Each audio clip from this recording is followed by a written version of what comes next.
Hello.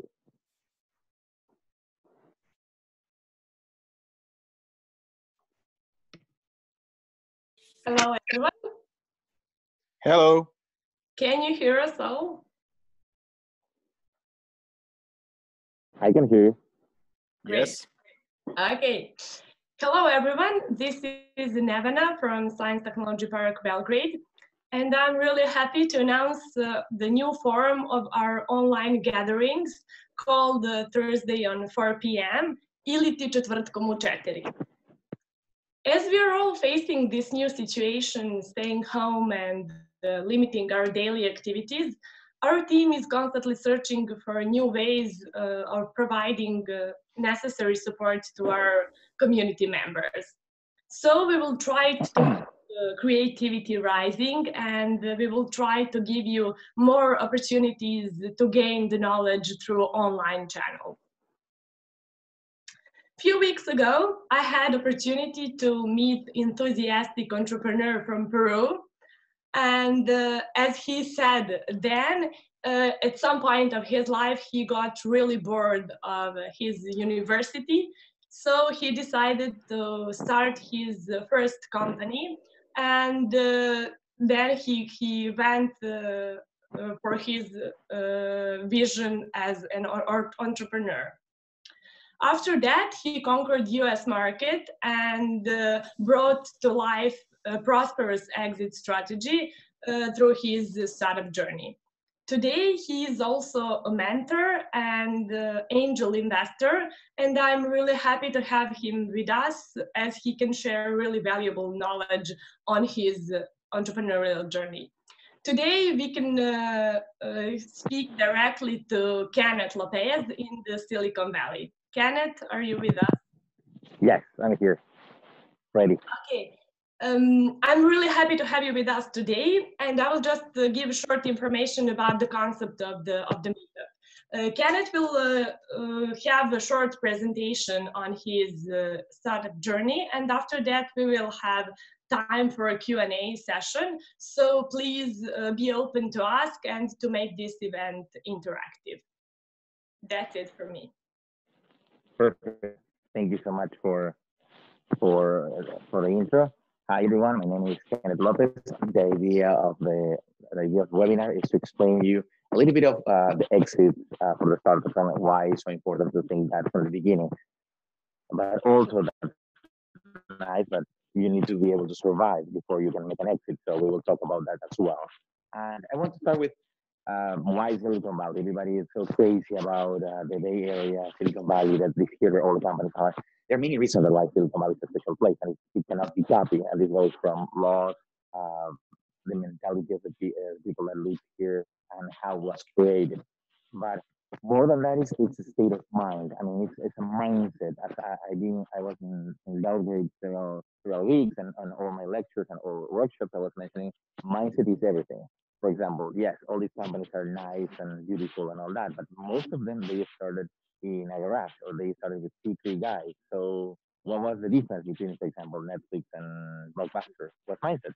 Because Keneth, I'm sorry. Yes. I'm really sorry. Can you please just move the microphone from your... Yeah. Can you hear me now? Much better? Yeah, that's much better. Thank you. Perfect. Sure. So what I was saying is like Silicon Valley is a place with a different mindset, because why a company like Blockbuster died in front of Netflix? Blockbuster had all the money. So the main reason it's mindset. I mean, in most of the cases of these startups, it's that, the mindset itself. So believe that everything is possible, believe you can do it. That's the mindset that I like to see. That's the type of startups that I look to invest, for example. A little bit of myself. My name is Kenneth Lopez. I started this company, Tektons Labs, when I was in the university almost 13 years ago. We started 3 guys, $400 in our pockets, and then we turned it into a company that it's over in 3 countries, more than 100 people, and we work with companies as big as Visa, World Bank, among others. And what I'm trying to do right now is create more startups and invest in even more. So I want to start with great companies, start with great people. Why I mentioned this? Because if you want to have an exit, or you want to have a startup, if you don't have great people, you're dead. Simple as that. So this is the first thing that you need to understand. If you don't have a good team that you trust, you won't last much. For example, in my case, I have very few people, and I didn't have any money. We never raised money, for example, in my first company, because I want to be focused on sales. Because if you sell your product, you will be able to get, first of all, market validation, second, money, third, references, and that can allow you to scale. So, but I was only able to do that because I have a great team. And right now, obviously, I can hire any profile that I want. But when I started, I didn't have any experience. I was 21 years old, still in school. I never worked anywhere before. Yeah, I knew a lot of coding because I was coding since I'm 13. But I have good people that allow me to, yes, whatever the challenge it is, we will make it happen. And this is actually how we started, because I was in school, I didn't like it, I need to finish, and I started working where I can build a company. And I said, let's build it in the US, because people over there, they don't care how old are you, where are you, what's your background, and all that. And lucky for me, my first client was a huge bank, the biggest bank in the US, and they gave us work and we were able to do it. But I was able to do it. Even perhaps I lose money from the first projects, or I lose a lot of hours of sleep, but I was able to do it and accomplish the task because I have a great team. In fact, if you see Google or any other company, the first 20 people that they have are the foundation of the company. So at the beginning, you cannot have the luxury of have a B play or anything like that. So be very conscious on that. Companies are people, as simple as that. And now, entrepreneurship is an extreme sport, yes. And why I mentioned this? Because in many cases, thinking about it, the exit, it sets you a north, meaning that you will know where you want to go and what type of company you want to build and how extreme this will be. So there's people that they think, okay, I need to sell my company in 3-5 years, which is great, but that means that you have to probably work 30 hours a day, which is fine if you want that north. So we will talk about that a little bit later, but it's really an extreme sport because everything will fail. Everything, and let me rephrase, failure, it's part of your journey. So you need to adapt. That's why I mentioned the mindset at the beginning. For example, the coronavirus, nobody had ever planned for that. So it's either you plan ahead, it's either you try to be as much flexible possible and you adapt to the situation, or you die. There are many companies that will die. There are many companies that will pivot. There are many startups that will raise from this situation. And this could be, as I'm seeing right now in the Bay Area, new tools for communication, new collaboration suites, new ways to review work, new ways of everything. Because, okay, if there's a problem, there might be solutions. So yes, FYI. And now, before we talk about an exit, just be sure that a startup and company. So, and a startup, it's something that is looking for a business model, a way to operate, meaning that you cannot say that a startup is a small company, because a company has already a process well defined and it's repeating that and it's scaling that. So just be careful on when you mention in which stage of your startup are you, because some people say, I have a startup. Okay, great. Do you have a business model well defined? Is this model being tested? Is the model being proved? How are you selling and all that? Because here's where we go with the exit. So, for example, most of the people hear of the exits of the startups into the IPOs. Everybody wants to be the next unicorn and make billions. That's one way. And yes, there are many companies that they can do a lot of money, and other ones would fail. We have horrible examples. We have Theranos, the healthcare startup. We have WeWork, that right now it's tumbling. I think yesterday, SoftBank just put $3 billion more to keep it alive, I think.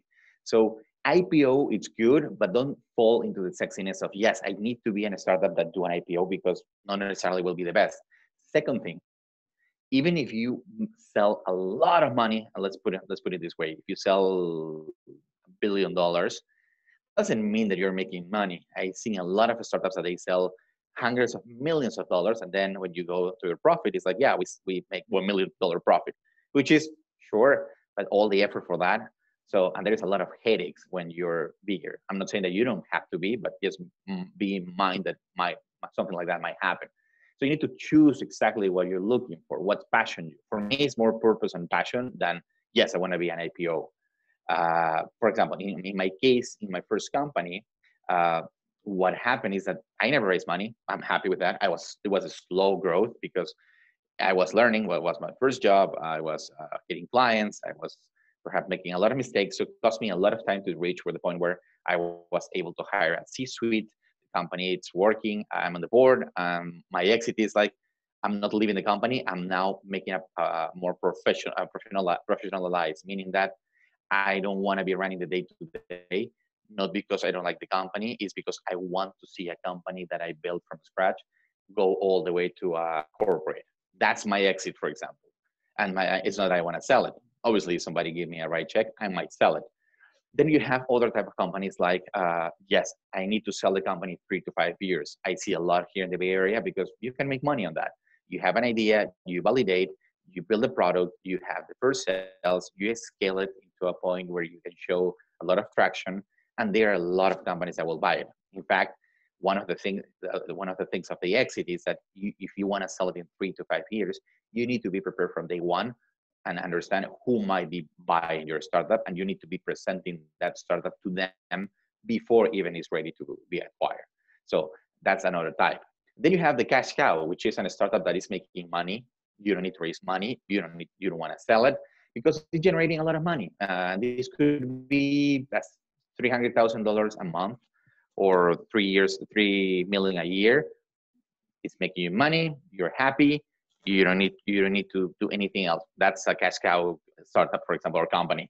And then you have the lifestyle, which is a company or a startup that you created that became a company that it's just there because it helps you to work, gives you decent salary, and at some point you might even give to your kids. Those are the type of startups or exits, as I want to put it, that you need to understand.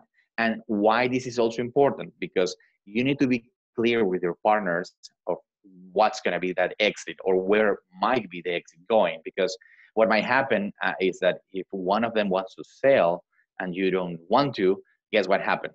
Fight start. And if the founders fight, the whole culture go to hell. And I see a lot of that, and that's not good. So that's why having the why the exit is so important, is because if you don't set that foundation correctly, you will have issues on the road.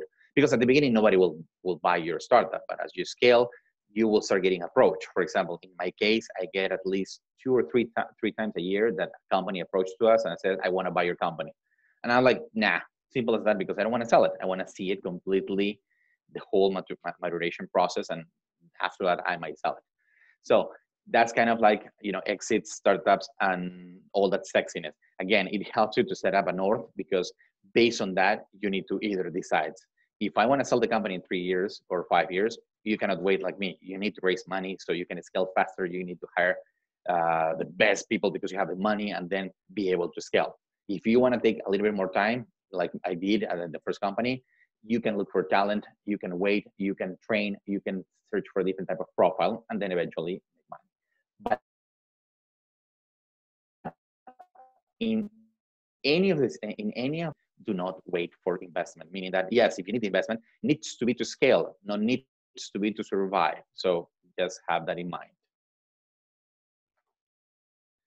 Now, what could weak your exit in the process, or what could be a hassle while you're working? So weak teams, it's the first one. Because even, for example, when I'm investing money, even if it's through a fund or myself as an angel investor, I don't care. I mean, I care about the product, I care about the market, I care about all that I mentioned. But if the team is not the correct one, I won't put my money, even if the idea is great. Because I already made that mistake. I thought that because I had great investors, I recall I had a startup that, it was for a food tech. And at the beginning I said no, because I didn't like the team. I followed my rules. And then a Gordon Ramsay style famous chef invested in this startup. And the moment I hear that, I went back. It's like, I want to invest because that guy invests on you, so he might be right. Obviously, I didn't realize that for this chef, whatever money he was putting, it was peanuts. And then I invest in them, and guess what happened? The team was bad. They had sales, but they didn't want to do it because they were the owners.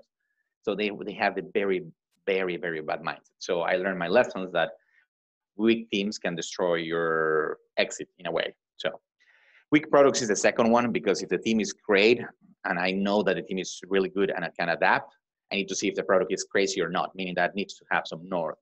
And this is mostly for products that they don't have a market fit. And we will see that in the survival rules, but the product needs to be something that is sellable or it's needed. Or as I like to say, it needs to fix an issue. If it doesn't fix an issue, I don't care. And the mindsets. Mindsets are different than teams, because you can have a great team, but with a bad mindset, it won't work. Mindset meaning that everything is possible. I do really believe that. I mean, could be complex, could take time, could be really painful, but everything's possible. I mean, even if you lose your company, for example, right now with Corona, let's imagine that I go to hell and I lose my company. Great. I'll build a new one, stronger, faster, better, because I learned from all these years. So I'm not afraid of failing in a way. And this mindset part is more failure than anything else, because when you're in school, everybody, if you fail math or whatever, they tell you you're dumb. But in fact, in entrepreneurship or in life, if you fail and you learn, you're better than the other ones, because you're learning from your mistakes. So the more mistakes that I made, the better I will become. So mindset. And I see this in everywhere. So I was talking with several startups in Serbia, Mexico, Peru, and nobody was thinking on bigger markets because they want to do it first in their own market, which is fine, but you need to dream. You need to have that hunger of eating the world. So that's mindset. And weak timing is like, obviously, if you wait to be perfect, nothing will happen. I made that mistake again. I was building something called similar to SlideShare, and I was trying to be perfect. Guess what happened? SlideShare appear, and I lose all my investment.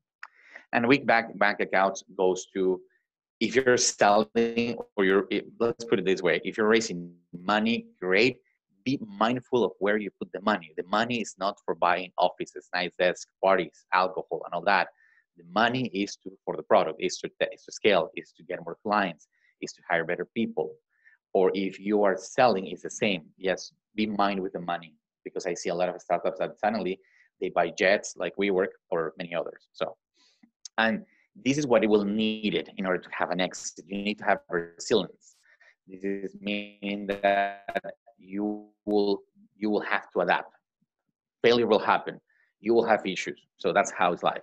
And even if you're thinking, for example, I saw a lot of startups like, yes, we will sell this company in 3-5 years, and they prepare, they have everything, but suddenly something happened. Either the funds, they don't want to buy that type of startups anymore. And it's either two things. You can shut down, you can sell it as it is, or you can pivot. It's up to you. That's the resiliency that I like to see in startups. Or in our case, we were at the beginning a software company that later became a consulting company. Now we are a hybrid between consulting and technology and product company. And we will continue to evolve based on what happens. Because trust me, issues will always happen. Clients will change, people will change. So it's either you need to be able to hold all the punches. And as I mentioned, it always seems impossible until it's done. For example, one of the things that I love to mention is like, everybody was mentioning that if you don't raise money, you won't be able to scale a company. Okay, took me 10 years, we did it. We didn't need a single investor. And now we will talk about investors shortly, but there is always one way. And here what I'm saying impossible is like validate it, try, test, make the first run. It will work. If it works, yeah, you might need money, you might need people, you might need many things, but focus on that. And now let's go to the survival rules if you really want to have an exit and you're aligned. The first one is idea validation. You might have a clear exit. Yes, I want this company to sell in 5 years. I want to get an IPO. Great. If you don't have the idea validated, guess what happened? You won't even last a week or so. So we work with a lot of startups, and when we see early stage, the idea validation needs to be something that, do you have a wireframe? Do you have a prototype? Have you sell at least the concept to anybody? Or something that usually it's a mistake is like, yes, we validate the idea. Great. People will want to use it. Yes, perfect. How many people? 100. Great. Did you ask them if they will be able to pay at least $1 per month or $1 for the service? Oh no. Okay, you have a red flag. And then when they go and ask, hey, by the way, will you use this? It's like, yes. Will you pay for this? No. Okay. Then you have another validation. because there are many things that are like vitamins, but they're not the real medicine. You know what I mean? It's like, yeah, medicine, you need it. You will pay for that, otherwise you will die. But for vitamins, it's like, yeah, I might pay it if I want, but it's not a must. So you haven't solved a real issue. You're solving something else. So just be careful on that, because I saw a lot of companies that they raise money, they pitch that this is nice because obviously they're giving the service for free. And then the moment that you start charging, oh yes, my lifetime value is 3 months. My lifetime value is a month. My lifetime value is 6 months. You don't make money with that. So, and you're dead. And here we're talking about investment types. This is where you need to be careful, because getting money, it's everywhere. Right now, I don't see an issue of raising money if you have the right checklist done. But the thing here is you need to understand who are you raising the money with. The earlier you raise money, the more of the company that they will get. Also, there are different types of ways to raise money according to the maturity. If you're an early stage, nobody will give you money. The bank will never give you money, and nobody will loan you the money because you don't have any track record. The more mature you are, the banks will see your statements. And guess what? If you have a lot of sales, banks will like that and they will lend you money. That's what I did. I used my sales to push the bank, because at the end, there's always a cost for the money. In an investment through equity, is like, yes, they will get equity of my company and you can get stuck with that.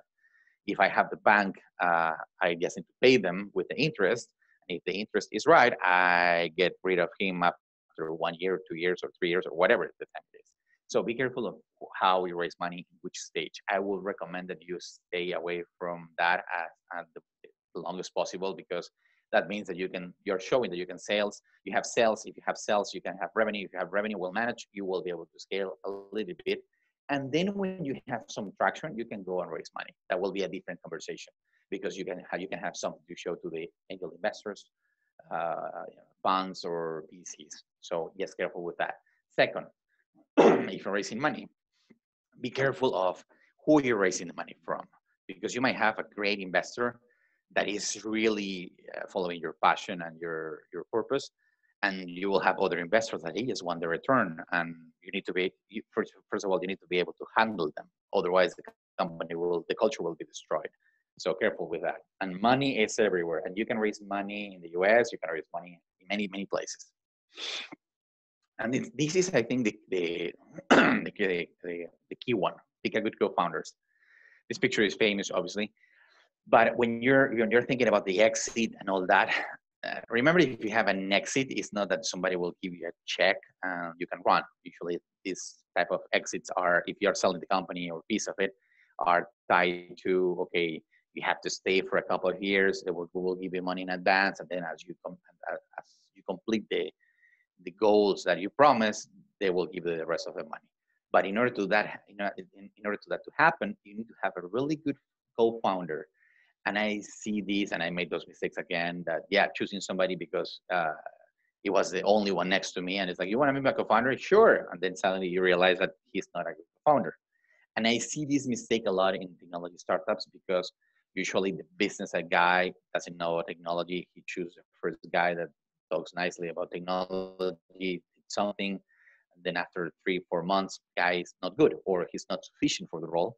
And then you get stuck with a co-founder in your cap table that you cannot get rid of unless you have money. And you raise money. And when you raise money, the investor, or me, I will ask you, who's this guy? Oh yeah, he's my co-founder, but he's not working anymore. Okay, great. And he has 15-20% of the company. Why I will give you money if you have a dead weight on the cap table? So you enter in a deadlock, and that's not good. And then it takes time to negotiate, pay money, clear the table, or many other situations that you could avoid. So before you choose somebody for a co-founder, be sure that he's aligned with the values and culture and all that, and also that complements you. Otherwise, it's pointless. Understand your users. For me, it's really clear that you need to understand your users, and this goes to several examples. You might understand your users today, but if you don't keep understanding them tomorrow, guess what happened? You will lose them. So this is a clear example of many huge companies like Blockbuster. They didn't understand their users, so Netflix appeared, eat them. So another example is like Google. Google is the almighty. They have all the knowledge in the world, and what they built I don't know if anybody of you use Google Plus, but it was horrible. So because they didn't understand the users, they assume that they knew what we want. So the result was that they lose a lot of money. They end up firing the head of the Google Plus. The Google Plus is now dead. At least they learn of their lessons. The same example happened with Facebook. Facebook said, I want to destroy you. I will kill Gmail, and they create their own email. I never used that email. I saw it once and it was like, oh, this is bad. So if look how big companies can make those mistakes. Now, if with you could happen the same. So it's really important that you need to understand the feedback from the users. And it goes to really talking to your end user, really understanding who is your user. And for example, in our case, when we build a product or a new company, who's the user? Okay, it's somebody from HR. Great. How the more detail you have, the better, because could be an analyst in HR that will be the one using it. That, okay, usually is 25 years old. This is Jane. She works in a company that is over 100 people. She do recruiting. She spends 8 hours a day contacting people. You know, the more detail that you have, the better the profile, the better I will be able to test my product. So that's where I want to go. And that's the user, that's the person that uses the software. Now need to understand who will be paying. It's going to be HR manager, it's going to be CFO, it's going to be CEO, who will be paying. So you need to understand really deep this, otherwise you will have a lot of issues. Sorry, customer service. When you have a startup and they want you or they want to work with you, it's not because of the brand, it's not because of the startup, it's because of the customer service. At the beginning, it's your name, you as a founder, entrepreneur, that why they're buying your product. So if your customer service sucks, guess what happened? They won't contact you again. So this is one of the clear examples of why we were able to scale without raising a lot of money or raising no money in reality, because we had a great customer service. We made a lot of mistakes, horrible mistakes. But the only difference between us and other companies is like when we made a mistake, I was the first one in my client's office with a plan of action and my head, so they can hit me if they want to, but I will fix the issue, because that's what you want to see. And what happened is at the beginning, I thought this will be bad and they will hate us and we will lose money. No, they like that we were very upfront. They were obviously upset at the beginning, but when we fixed it, they realized, great, we like you guys. Will you fix the issue? And what happened is that they were our first sales guys, because they were the ones referring to other companies, to other friends, because they like our customer service. So be very careful with that, because you can destroy your reputation in a second. Then if you want to do an exit, they will review your expenses, income, and all that. But if you want to have a good exit, whatever it is, you need to have control of your income and expenses. And this goes to, yes, are we charging all the money? Are we charging everything that we need to? For example, a tiny mistake that we made is like, when we were charging by teams, we charge by month, and a month usually has 4 weeks. So we did the simple calculation, 40 hours a week times 4 is 160, great. But then we realized, hey, by the way, each month is not the same. And then when we start checking, it's like, by the way, we're just giving hours away. And we said, why? Because the average month, it's 22 working days. That it's at 8, it's 176 hours. So we were giving away 16 hours a month free to the customer. I mean, obviously they will never say nothing, but we were losing that per head. And then we have, I don't know, like 100 people. So that's a lot of money that we were not charging and that we never even counted. So be careful with those tiny things. And also the expenses, because when you price your product, you might have issues, and you will realize this sadly at the end when you want to sell the company, because you think that you're selling to 100 a piece, and then your expenses are 50, and then your profit is 20 because you have 30 on overhead, and you say, yes, I make 20% profit, and then you realize, then when they review, it's like, no, you're actually making $2 because you didn't have in consideration these expenses, or you didn't classify it very well. So right now, you can do it with what's the name? This tool. I forgot the name. QuickBooks. For example, we used QuickBooks at the beginning, and it was fine because it would help you to keep everything in line and control. So be very careful with that, because you can say, yeah, my EBITDA is 30%, and then when they review it on the next exit, it's like, no, your EBITDA is 10 or 5 or less. So, and that will affect the valuation and your dream. So careful with that. And then build a team, because remember, when, especially in technology startups, you're buying a name, you're buying people, in a way, a team, unless you have an IP that is tangible, that they can reuse and sell and all that. You're building a team. So if you don't build a great team, that will affect, because remember, if I'm an investor and I put money, I'm putting money on the team and the leadership. If I'm buying the company, it's the same thing, because I need to be sure that, yes, I'm not buying this company and the next day everybody will leave, or I will realize that they are not a team, or things like that. So be very careful. And remember, if you're building a team, the first people that you have are the key ones, because they will be your ambassadors. They will be the ones who will maintain the culture. They will be the ones who will support all your efforts. And just a comment, culture is what happened when the founder leaves. So you might say that your culture is beautiful and perfect, but when you leave, everybody is the opposite. That's the culture of your company, not what you're talking. So just have in mind that as well. And then, if you want to have a clear exit, or if you're scaling your startup, I think this for me is one of the most important things that I did. And I was lucky that I did it without knowing. It was finding a mentor. Since I started, I found mentors that complement me. And the idea of a mentor is somebody who already passed through all the scars. So I was talking to people that they already built my company 10 times, and they knew my path, they knew my pain. They knew that I will not listen, and I didn't listen. Then I made mistakes. Then I started listening. So mentor is always good. So a mentor meaning somebody who really cares about you, about what your purpose, and he won't charge you usually. They don't charge. They really do it because they want to do it, because they believe in you and all that. Because I see a lot of people that they call themselves mentors, and they want to have 5% of the company, or they want to charge you a fee or something like that. So find a mentor, because I will help you to solve a lot of issues. And second, you will have a sounding board, somebody who at least will give you a different insight from your only thoughts. And just remember that when you build a company, the people that you're surrounded is usually they have the same taste and all that. So having a mentor is having different eyes, and that will help. So, and obviously legal protection and taxes. And this is critical. I will say critical, but not too critical. Why? Obviously, you need to have your taxes in place. You can outsource that. Don't try to do it yourself.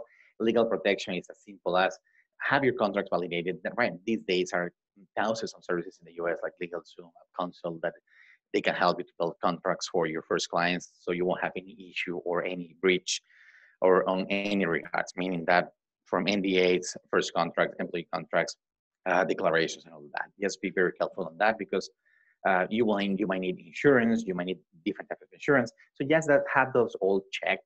Don't make my mistakes and wait until the end, because it will be cheaper.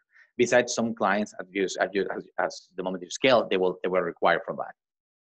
And this is more in general. Age doesn't matter, especially in the US. When I started, I was 21. I have no idea what I was doing, and they never asked me what was my major, what was my background. They were like, "Oh, you like computers? Great. Can you do this job?" Yes, and it happened. And also the other thing is, like, when we hire people, I don't care their age. I don't care if they study philosophy. I don't care where they came from. I care where they want to go. So that's the mindset that I recommend you have, because you have no idea where the talent came from. And this is also very important if you want to do an exit. If you think that you want to sell your company in 3-5 years, and 6 months after, you see that you're not scaling, or you're not getting where you want to go, just take a decision. Try, pivot, or fail fast, and then start again. But do not be stubborn and stay 3 years with the same startup, right, raise money, and just in survival mode. Survival mode is good at the beginning, but if you stay longer, you become a zombie. You don't want to have a zombie startup or zombie founders, because the culture goes to hell. And lastly, is the world is flat. So you might have an exit from a company acquiring you from Sweden, Finland. For example, the last one that I got this week was a company in Sweden that they want our company as part of their portfolio. It's like, great, but I don't want to sell it. Or you can get acquired by your competitor. You can do an M&A, or there are many ways that you can have exits. And these days, bigger companies are looking for the next startup to acquire, because they need to be fast. So that concludes the presentation. I don't know if you have questions. Of course we do. Critics, please.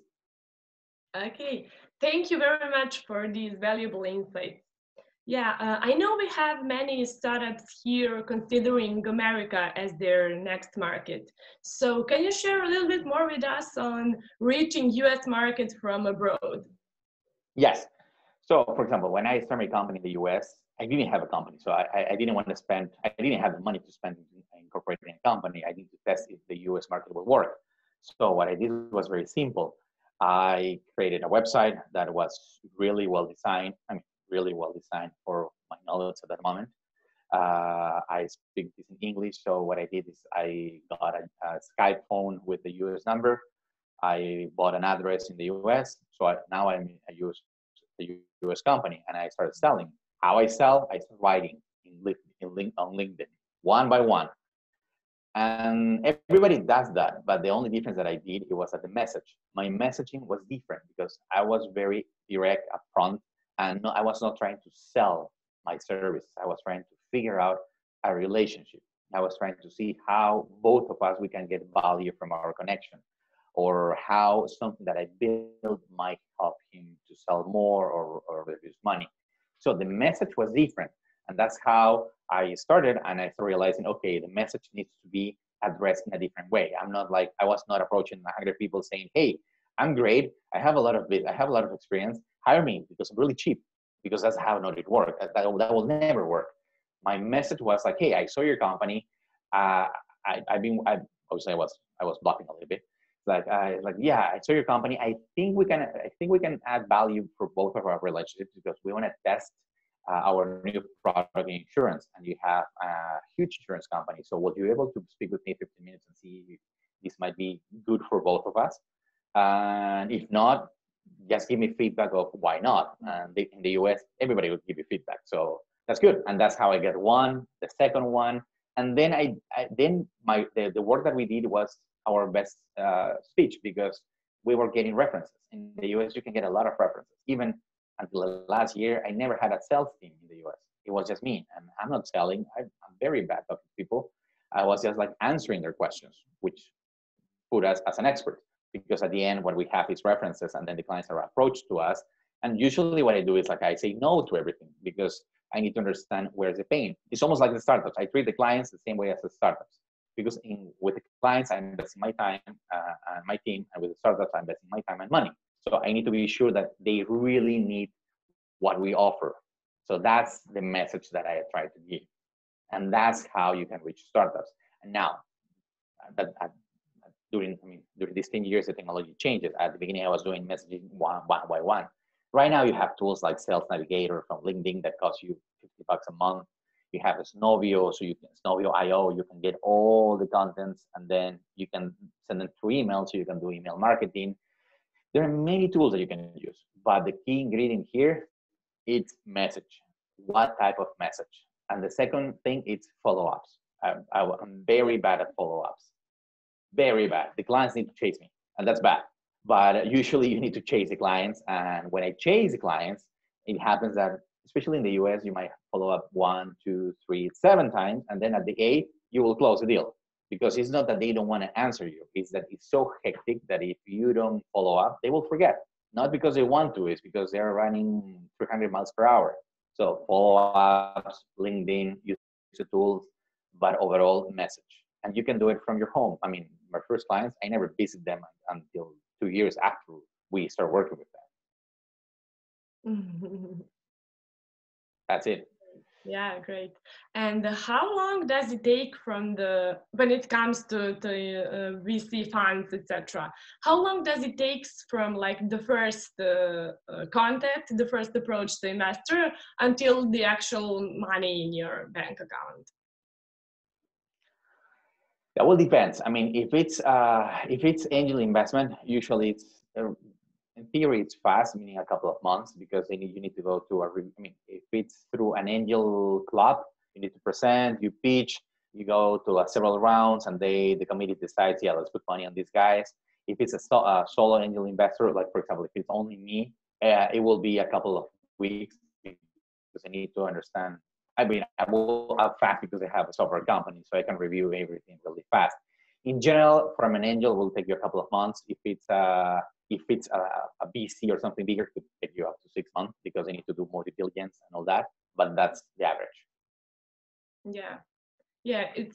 I guess it's a little bit different from Europe, because I guess here it takes like a little bit more. But yeah, the Silicon Valley is like different world. Yes, in other markets like Latin America and Europe could take you, I mean, if you ask for a lot of money, it could take you 9 months to a year. If it's probably, I mean, I would say my experience in Latin America, angel could take you 4, 5 months for a small check, but that's how usually it works in different markets. Yeah, exactly. At one point you said that the company is people. So can you tell us a little bit more about creating your team that followed your vision? Yeah. So I was looking for crazy people. Let's put it that way. I was looking for people that they really want to make a difference. Even everything started on the recruiting. So my recruiting process was way different than any other companies. So I didn't care about the resume. So nobody will submit a resume. I don't care what you study. And then I was given them tests, technical tests, just to see if they have resiliency, if they have grit, if they have growth mindset.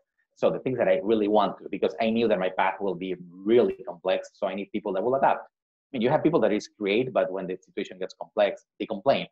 I don't need complaints. I need solutions. So I was looking people into that path. And my recruitment process was designed to show me who has those capabilities. I was not looking for experts. I was looking for talent, because I can teach you anything, but I cannot give you resiliency. I cannot give you grit. I cannot give you that. That came from you. So that's how. Amazing. Okay, I see that we have like some jokes here on the chat, but I will encourage all of you Please. to ask questions. Yeah, let's drive discussion a little bit more on startup entrepreneur life in general. I think the story that in the Balkans is from 1 month to never. Yeah. Okay. Hello, I got a question. Hello. Yes. First of all, thanks for the great presentation. Sure. I would like to ask you, how can we learn more about raising capital? For example, how to pitch, where to find the investors, etc. Again, if it's a US market, there are already like clubs. I mean, you can just get a list of all the investment companies, seed funds, VC funds, angel clubs, and all that. That's online. I mean, if you go to SD Forum or SV Forum, you can get the list. Or if you can Google, you will see all the lists. So finding those guys is not complex. Let's put it away. That now pitching to them, it's a different idea, because pitching, it's an art, meaning that good or bad, I see a lot of people that they are really good selling or pitching, and they have horrible startups. I mean, Theranos is one example. The girl was really great raising money. She was amazing. It's the same with the WeWork guy. He was great raising billions of dollars, but at the end, the product was bad. So you need to be very careful with how you raise money, because you can set expectations that are not real. And then you go into a hole like, oh, I raised money with a lie, so I need to raise more money so I can pay the previous investors, so my lie can scale, and you will never fix it, and you get into an issue like WeWork. So the best way to pitch, there are structures for pitching. I can even share a template that I use for pitching that has all the structures that you need. That's the first part. Yeah, that would be nice. Because you need to have, usually a pitch, at least the first pitch I will give, it's 10 slides, no more. Like really concrete: problem, solution, market, traction, competitors, metrics, team, and needs. That's all that you need. If you have that clear, really well defined with numbers, you will pass to the next phase. And if you have this template completed, you will have all the information that is needed. And usually the pitching is a key part depending on who you're talking to. So your pitch needs to be, it's not memorized, because if you memorize, it's bad. Your pitch needs to be your essence, meaning that according to who you're talking to, it will change. Meaning that if I'm talking with a CFO, I need to be more strategic on showing the numbers, because the guy is finance. He needs to see what's the traction, how's the trend. If I'm talking to the CEO or somebody more from business, it's more like, okay, strategy, vision, all that. If it's technology, I need to pitch them how my architecture will be cheap and scalable enough to not eat all the funds. So that's how your pitch needs to adapt, and you need to be able to convince them that you have all the things needed. And it's practice. I see a lot of people that they do it once, twice, and they think they're ready. No, they will eat you alive. For example, when I was pitching one of the companies for in the US for a company every day until I was able to master the pitching. And I was ready not only with the pitch, because that's the easy part. I was ready with the questions. I was ready with objections. I was ready with a horrible question. I was even trained, like, I don't know the answer for that question, and how you say it is different, that, oh my God, blah, blah, blah. No, you need to be prepared for all that. So it takes time to master that. But I'll share with you later with all of you the template that I use, and I think that will help. Perfect, thank you.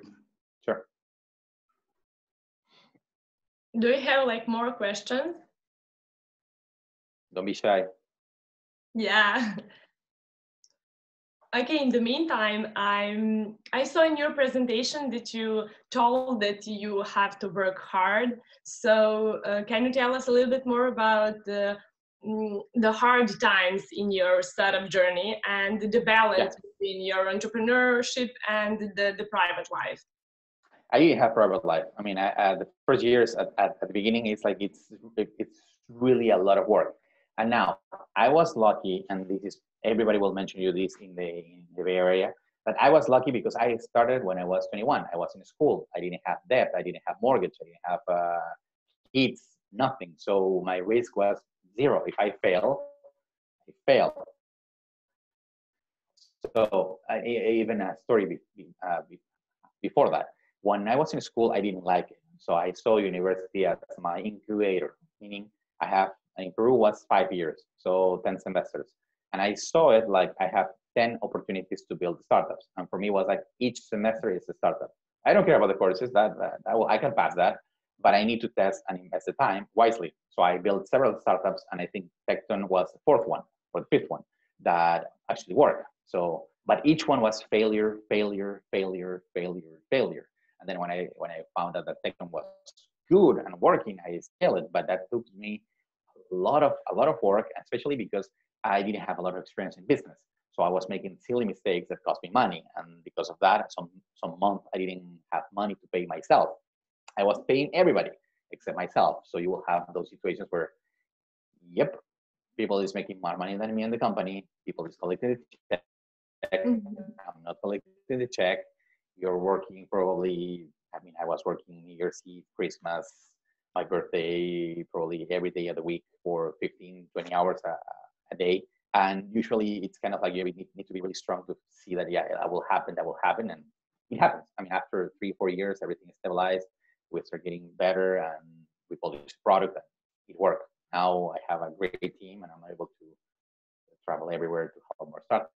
But yeah, it's painful. So, and it's a lot of work that you might not even know that exists, because if you go faster, it's going to be painful. If you go slow, it's going to be painful. So painful is going to be always there. So adapt.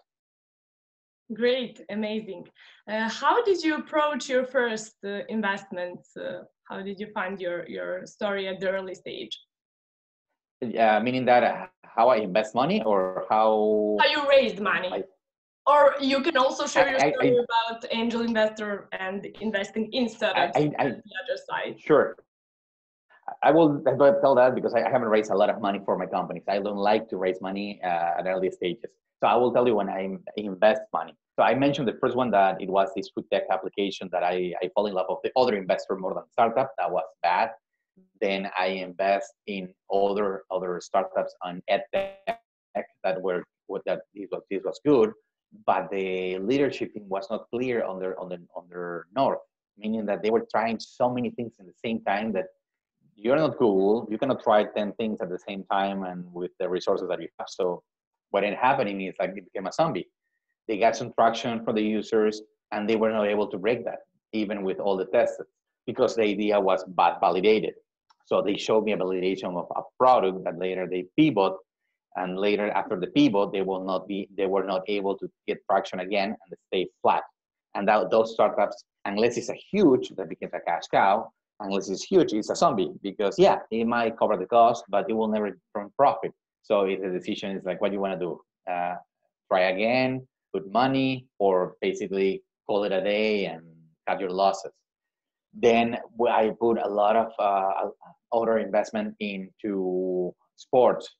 And this was sad because I put money in a startup in sports that we actually built it with my company, and a company approach. Hey, we have a check of $5 million ready to buy the company. We were like, great.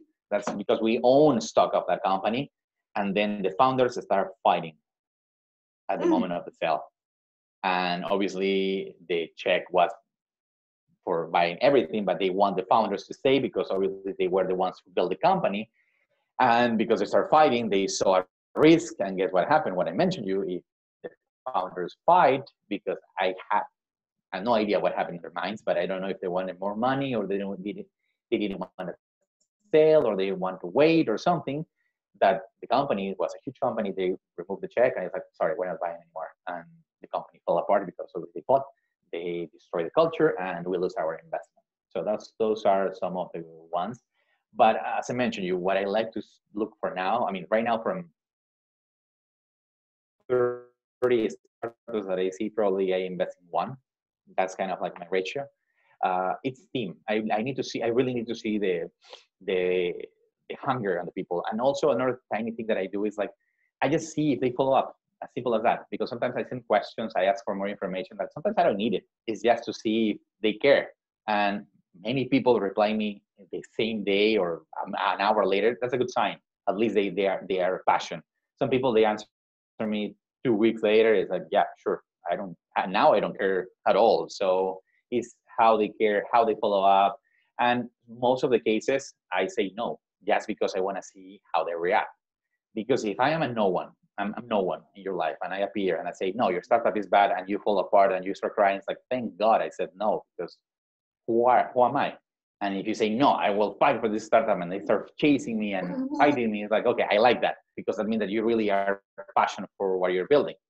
And that's a good sign. I mean, all those are signs. I'm not saying that's the recipe to invest, but that shows that, you have passion, you have traction. And sometimes I stay in touch with a lot of the guys that I interview, because they start asking me questions. And the more I know them, I might not invest at day one, but the more I know them, mentor them and all that, I start knowing that, okay, this guy is really solid. And eventually I might end up investing in them after I know them for a while. That's my way to do investment. Amazing. I guess this answer leads naturally to ask you about vision when it comes to startup teams. How is important vision for one young startup team? Yeah. And we also have the next question at the gut feeling. Yeah. I trust my gut feeling almost 90% of the time. And when I don't trust my gut feeling, I made a mistake. It's just gut feeling. And angel investment is like, because you're, again, as I mentioned, it's like either I start knowing you, and even when I know you, it's a gamble. So I need to have that feeling, that warm, fuzzy feeling, as they call here, that, okay, yeah, I'm putting 100K in these guys, and I'm really thinking that they can do it. And the second thing is that there are angel investors and angel investors. There are angel investors like, hey, there's a check, go and live your life. And if you make money, let me know. If not, don't call me or don't ask me for more money. My case, my ratio is from 30 to 2 or 3, because I don't want to just pour money into companies and wait for luck, because I can just go to the casino and do the same. In my case, it's like if I'm investing in 2 or 3 are the ones that I can help them. I can either mentor them, or I can even try to drive revenue or sales to them, because otherwise it's just money. And I like to be a very, very hands-on angel investor, if you want to put it in a way. Thank you very much. If we don't have like any more question, I will use this opportunity to thank you a little bit more for this time you shared with us directly from Silicon Valley. And when you started this meetup, it was 8 in the morning. So we really appreciate your energy and effort. My pleasure. Thank you so much. Okay, I will call all of you to follow our channels, and we will announce our next guest for the next Četvrtkom četiri. So please do follow us and send us all the questions on next topics that we should cover in the following events. Okay, we will also send the pitching presentation when Kenneth sends it to us, so we will provide it to you. Perfect. Thank you. Thank you, everyone, and see you next Thursday. Bye-bye.